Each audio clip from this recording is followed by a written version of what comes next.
ito kahit may alinlangan sa puso't isip ko. Nagtiyaga pa rin sa tulong ng guro ko. Gigising ng maaga kahit antok pa. Pilit bumabangon upang maghanda na.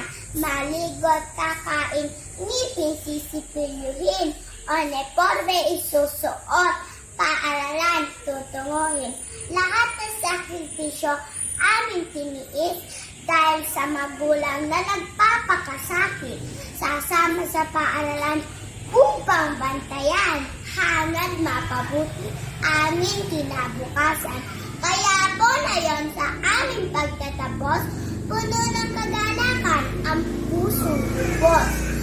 Salamat sa guro na nagturo ng taon dahil karunungan naghintay ng tapos.